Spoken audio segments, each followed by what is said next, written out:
అయోధ్యలో శ్రీరాముడి విగ్రహ ప్రాణ ప్రతిష్టాపన క్రతువులు మంగళవారం నుంచే మొదలయ్యాయి. ఇవాళ రామ్లల్లా విగ్రహం ఊరేగింపుగా అయోధ్యకు చేరుకుంటుంది. అయోధ్యకు వచ్చే భక్తులు రామమందిరంతో పాటు ఇతర ఆధ్యాత్మిక ప్రదేశాలు, వసతి సమాచారాన్ని దివ్య అయోధ్య యాప్ ద్వారా తెలుసుకోవచ్చని ఉత్తరప్రదేశ్ ప్రభుత్వం తెలిపింది. ఈ యాప్ ను సీఎం యోగి ఆదిత్యనాథ్ విడుదల చేశారు. జనవరి 19 నుంచి లక్నో, అయోధ్య మధ్య హెలికాప్టర్ సర్వీస్ ను ప్రారంభించనున్నారు.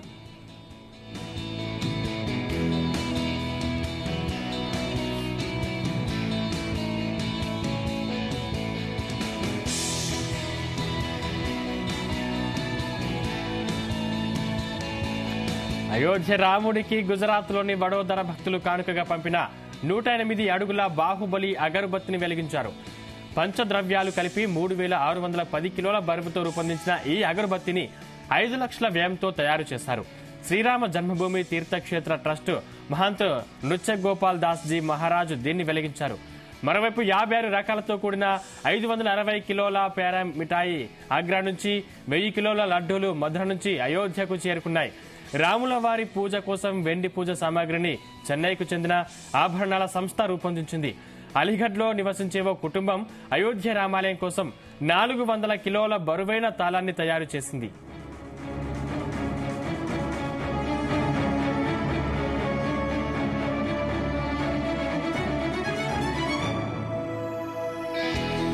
ఈ నెల 21, 22 తేదీల్లో అయోధ్య ఆలయానికి సామాన్య భక్తులకు అనుమతి లేదని, 23 నుంచి భక్తులకు రామ్లల్లా దర్శన భాగ్యం కల్పిస్తామని ట్రస్ట్ ప్రకటించింది.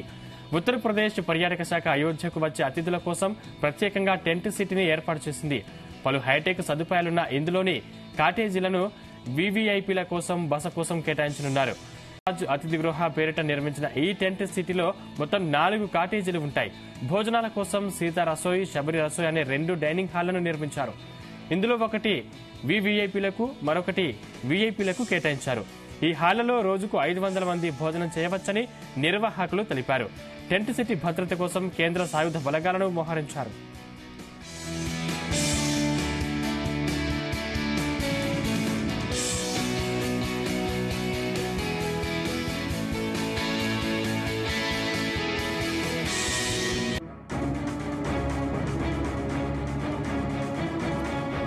పర్యాటకులకు సరయూ నదిలో విహరించేందుకు సౌరశక్తితో నడిచే పడవలను సిద్ధం చేస్తున్నారు.